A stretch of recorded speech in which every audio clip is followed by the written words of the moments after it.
السلام عليكم ورحمة الله وبركاته. ازاي يا جماعة عاملين ايه؟ يا رب تكونوا بألف خير. النهاردة ان شاء الله بإذن الله هنعمل مع بعض الحاجة الجميلة دي يا جماعة كيكة الحليب التركية او كيكة تريليتشا. انتوا بقى كل واحد على حسب ما متعود ينطقها. بصوا يا جماعة احنا عملناها بالشكل الجميل اللي انتوا شايفينه وكمان الطعم بتاعها تحفة. شايفين بقى طالعه معايا عامله ازاي، وهقول لكم على طريقه كراميل مظبوطه من غير بقى ما نحط له سمنه ولا زيت ولا لبن ولا اي حاجه. الكراميل اللي عملناه بميه وسكر ومكون كده حطيناه خليناه ربط وخليناه باللون الجميل اللي انتوا شايفينه عوضناه عن السمنه واللبن.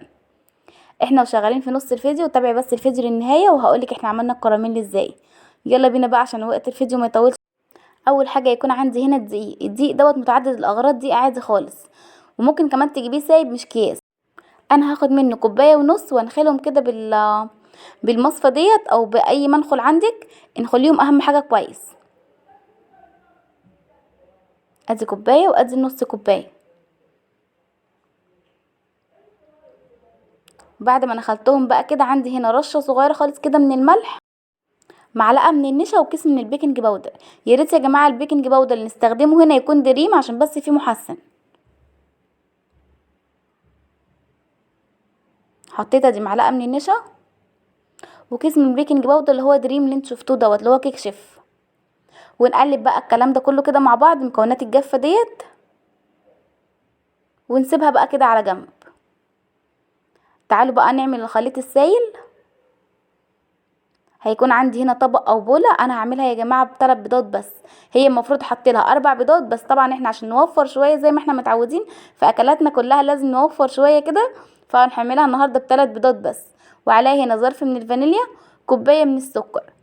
ونضرب بقى الكلام ده كله كده لغايه ما اللون يفتح معايا خالص ويكون ابيض كده مش اصفر زي ما احنا شايفين. بصوا بقى هنفضل نضرب كده يعني مده كويسه بتاع 5 دقايق او 7 دقايق. طبعا المضرب على اعلى سرعه. بصوا بقى اللون بدأ يفتح معايا ازاي، شايفين؟ كل ما يفتح كل ما احس ان هو بقى خفيف كده والقوام بتاعه قد الكريمه شويه. خلاص كده يا جماعه القوام اللي انا عايزاه. شايفين؟ اول ما الاقيها وصلت للقوام او للون خلاص كده اشيل بقى المضرب. وتعالوا بقى نشوف هنعمل ايه تاني مع بعض. نجيب بقى الخليط الجاف اللي احنا عملناه دقيق على بيكنج باودر على شويه من الملح على معلقه من النشا، ونبدأ بقى نحطه كده بالتدريج شويه شويه. شايفين؟ كل ما احط شويه هقلبهم كده عشان يمتزجوا مع الخليط ويتشربوا.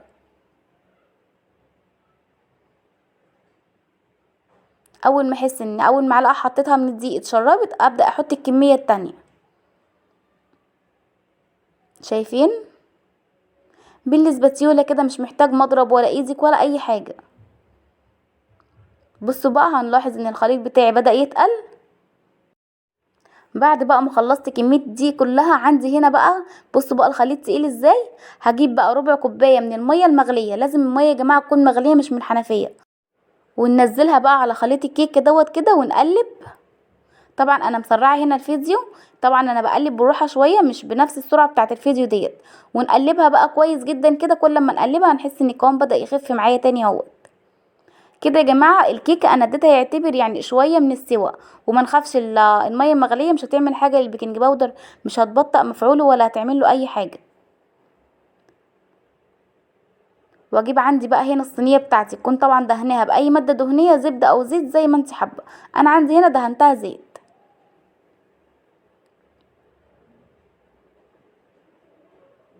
شايفين بقى القوام؟ هو ده القوام اللي انا عايزاه للكيكه بتاعتي. انا هحط هنا في الطاجن الصغير واكمل بقيه الخليط في صينيه الومنيوم. لو انت حابه طبعا تعملي الخليط كله على صينيه واحده براحتك، بس انا حبيت احط في الطاجن وهو عشان صغير فمش هيشيل كميه الكيكه بتاعتي كلها. تاني حاجه بقى يا جماعه هنعملها هنا وهي الكراميل. الكراميل بقى يا جماعه حكايه. طبعا الكراميل زي ما قلت لكم في اول فيديو انا عاملاه من غير لبن ولا سمنه ولا زيت ولا اي ماده دهنيه. المكون اللي هحطه هيعوض لي السمنه واللبن هقول لكم دلوقتي. بس اول حاجه يا جماعه هنحط كوبايه من السكر في طاسه زي كده، او في كسرولة او في حله، بس اهم حاجه تكون غويطه شويه، او طاسه تكون واسعه عشان بس ما تحرقش ايدينا. اول ما احس ان هو السكر بدأ يسيح بالشكل دوت، احنا طبعا حطيناه ما قلبناهوش خالص. اول ما احس ان السكر بدأ يسيح هقلب فيه. ليه انا قلبته؟ لان انا معليه النار. لو انت طبعا مهديه النار عليه مش هتحتاجي ان انت تقلبيه، هو هيتكرمل كده اوريدي مع نفسه. بس طبعا انا عشان مستعجله عليه فمعليه النار، فعشان كده احتاجت ان انا اقلبه. بصي بقى، اول ما الاقيه وصل للمرحله ديت ما فيهوش اي سكر ولا اي حاجه خالص كده، هروح منزله عليه هنا كوبايه من الميه. يبقى كوبايه من السكر سبتها لغايه ما كرملت وبقت بالشكل دوت، احط عليها كوبايه من الميه. هنا يا جماعه خدي بالك لحسن تتلسعي، وطبعا هيطلع بخار كتير، فخدي بالك لحسن تتلسعي. قلبي بقى فيه لغايه ما كتله السكر ديت كده تسيح مع الميه. وتعالي بقى اقولك على المكون اللي هحطه بعد ما كتله السكر ديت تسيح، هو اللي هيعوض السمنه واللبن او الحليب. هنا يا جماعه انا هحط شوكولاته، شوكولاته بيضه، شوكولاته بيضه، شوكولاته بيضه. الشوكولاته البيضه ديت طبعا فيها الحليب وفيها السمنه او الزبده، فهتعوض عندي اولا النشا هي هتربط لوحديها، ثانيا الزبده او السمنه لان هي طبعا فيها اوريدي زبده او سمنه، وكمان فيها اللبن. فالشوكولاته البيضه هتعوضنا عن الثلاث حاجات ديت، عن السمنه او الزبده، وعن اللبن او الحليب، وعن كمان النشا. اهيت يا جماعه. طيب هنضيف منها قد ايه؟ مكعب كبير زي ما انتم شايفين كده او نص كوبايه. طبعا هي عشان مجمده عندي كده كانت في التلاجة، فيعني بصوا تحسوها ان هي يعني هتاخد وقت شويه على ما تسيح، لكن هي لو بره التلاجة مش هتاخد وقت خالص. اول ما تحطوها هتلاقوها ساحت كده وبقت جميله وسهله خالص معاكم. بس هي برضو يا جماعه حتى لو جوه التلاجة طبعا مع درجه حراره المكونات اللي احنا حاطينها، فهي اوريدي بتسيح عادي يعني مفيش اي مشاكل. قلبي فيها بقى كده كويس جدا. وخلاص كده هو صوص الكراميل بتاعنا عبارة عن 3 حاجات: سكر، مية، شوكولاتة بيضة. بس كده، ولا احتاجنا بقى اللبن ولا او حليب ولا زبدة ولا نشا. دوبي بقى الشوكولاتة مع السكر والمية لغاية لما تسيح تماما والخليط بتاعي ده كده يمتزج مع بعض. بصوا بقى يا جماعة، انا مش هقطع خالص حاجة من الفيديو عشان تشوفوها. بصوا بدأت ان هي تتقل ازاي. كل ما الشوكولاته تسيح معايا خالص كل ما تحسوها ان هي بدأت ان هي يعني القوام بدأ يتقل كده ويبقى كريمي. بصوا شايفين؟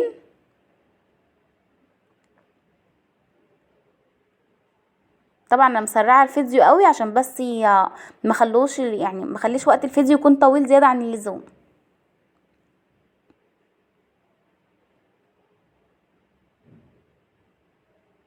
شايفين بقى القوام بتاعه بدأ يتقل وبقى يعمل ازاي؟ شايفين كل ما يغلي كل ما هيتقل. ده ياخد قد ايه على البوتاجاز؟ من اول ما يبدأ يغلي كده نحسب له 3 دقايق بالظبط ونطفي عليه. بصوا هو كده بدأ ان هو يغلي اهوت. شايفين خفيف ازاي؟ كل ما يغلي كل ما هيظبط، مش هيتقل، هيظبط. هو عامه مش هيتقل غير لما يبرد. بصوا يا جماعه بقى الصوص بتاعي عامل ازاي، صوص الكراميل الجميل دوت.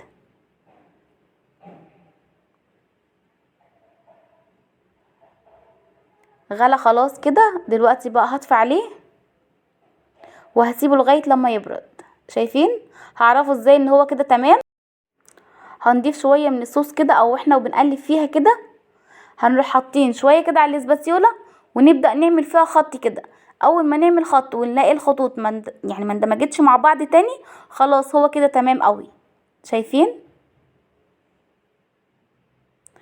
كده بقى يا جماعه انا طفيت عليه، هسيبه لغايه لما يبرد وبعد كده ارجع اوريهولكم بعد ما برد.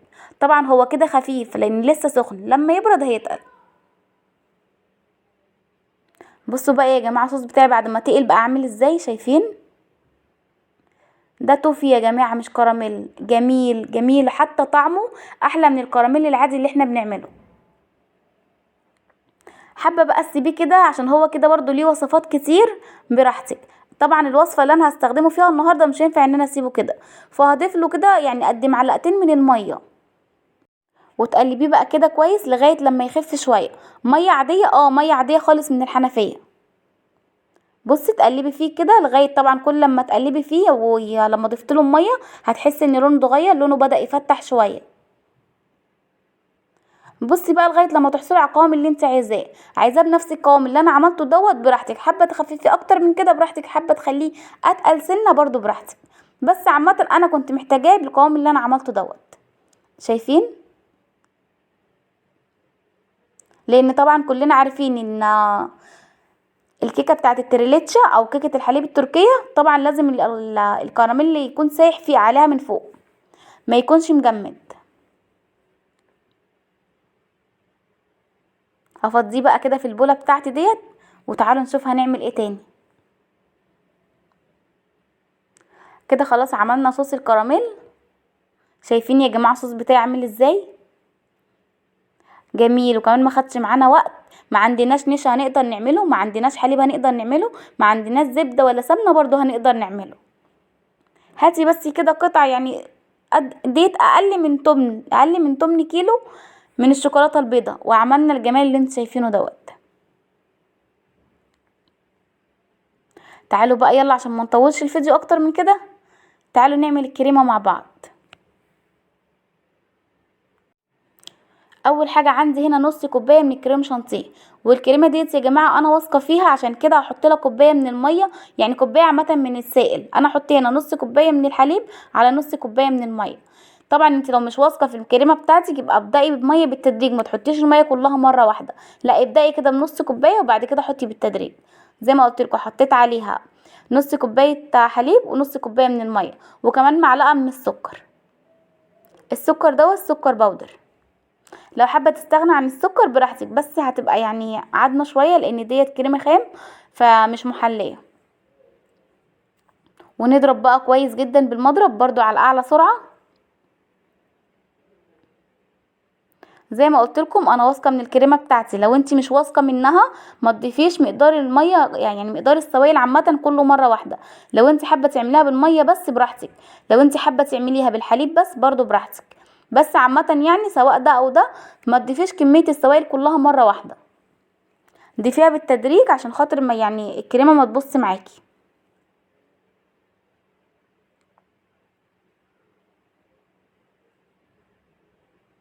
بصوا هرجع اضرب تاني بقى لغايه ما احصل على القوام اللي انا عايزاه.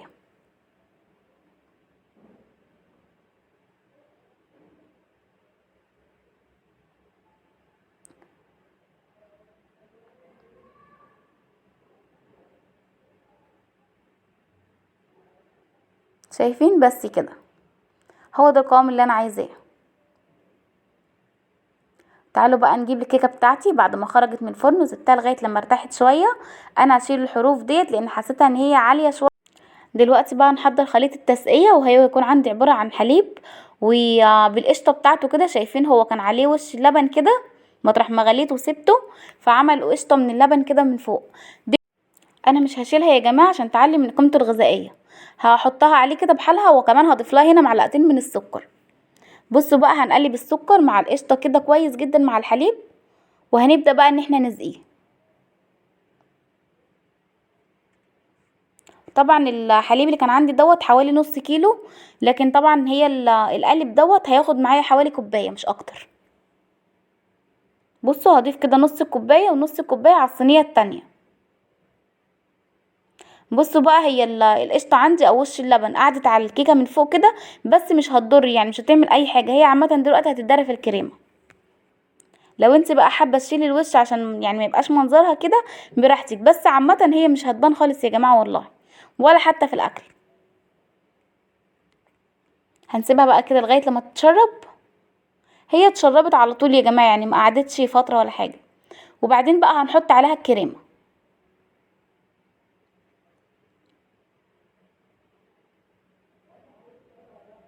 نضيف بقى كميه الكريمه كده، ونحاول بقى على قد ما نقدر يعني ان احنا نسويها. طبعا حاولي بقى تسويها كده على قد ما تقدري، انا طبعا هنا سويتها بالمعلقه. بصوا بحاول ان انا اسوي فيها بالراحه خالص كده، عشان بس على قد ما اقدر يعني تطلع شكلها حلو. خلصتي كده، مسحت بقى الحروف كده بمنديل، وبعد ما نضفت الصينيه بتاعتي هجيبها بقى كده واروح حاطه عليها صوص الكراميل بتاعي. شايفين يا جماعه الصوص عامل ازاي؟ مش شكله بس يا جماعة والله، وطعمه كمان. حطينا بقى صوص الكراميل كده، هنوزعه كويس فوق الكريمة.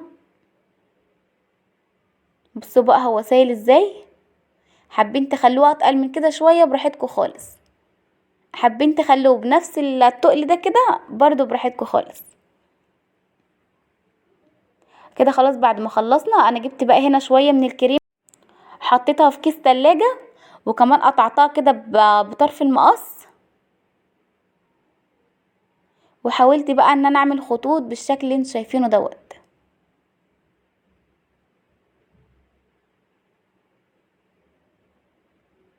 اهوت يا جماعة شايفين. وبعدين بقى هجيب الخلة بتاعتي وابدأ بقى امشي عليها بالشكل ده.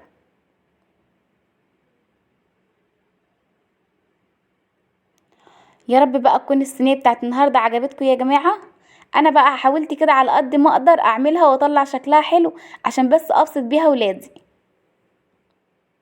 هما طبعا بيحبوا الحلويات جدا، بيحبوا يحلوا بعديها. لو عجبكم بقى الفيديو ما تنسونيش في اللايك والشير والاشتراك للقناه عشان يوصلكوا كل جديد. باي باي.